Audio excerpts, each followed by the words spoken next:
మొన్న జరిగిన అసెంబ్లీ ఎన్నికల్లో ఈవీఎంల ట్యాంపరింగ్ జరిగినట్లు అనుమానాలు ఉన్నాయన్నారు టీజేఎస్ అధ్యక్షులు ప్రొఫెసర్ కోదండరాం.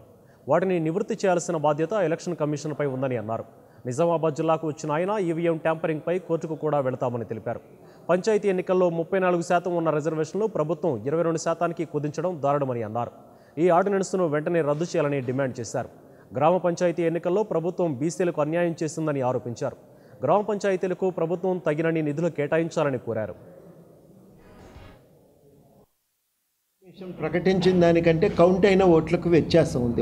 ఒక్క ఓటు కూడా తేడా రాకూడదు. మెషిన్లు వచ్చినాకనైతే అస్సలు తేడా రాకూడదు. ఈ వ్యత్యాసం కారణంగా అనుమానాలకు అవకాశం ఉంది. అనుమానాలను నివృత్తి చేయవలసిన బాధ్యత అయితే ఎన్నికల కమిషన్ మీద ఉంది. ఇప్పటి వరకు కూడా ఒక సంతృప్తికరమైన సమాధానం ఎన్నికల కమిషన్ ఇవ్వలేకపోయింది. అది నిజంగా కొంత అందరం కూడా ఈ ఎన్నికల కమిషన్ ఈ రకంగా వ్యవహరిస్తే ఎన్నికల ప్రక్రియ మీద ఉండేటువంటి నమ్మకాలు పోతుంటాయి. చాలా ప్రమాదకరం దీర్ఘకాలికంగా. దాన్ని మేము చాలా తీవ్రంగా ఆక్షేపణ తెలుపుతూనే ఒక మాట మేము చెప్పదలుచుకున్నది ఏంటంటే, పదే పదే చెప్తున్నది ఏంటంటే, మొత్తం జరిగిన ఎన్నికల ఫలితాల విశ్లేషణలో ఇది ఒక అంశంగా ఉంటే ఉపయోగకరంగా ఉంటుంది.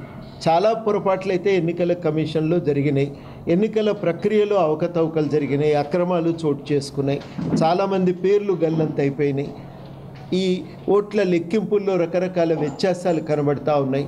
ఇవన్నింటి వల్ల అనుమానాలు అయితే బలంగా ఉన్నాయి. ఈ అనుమానాలను నివృత్తి చేసే విషయంలో ఎన్నికల కమిషన్ మాత్రం ఒక నిష్పక్షపాతమైనటువంటి వైఖరితో వ్యవహరించలేదని.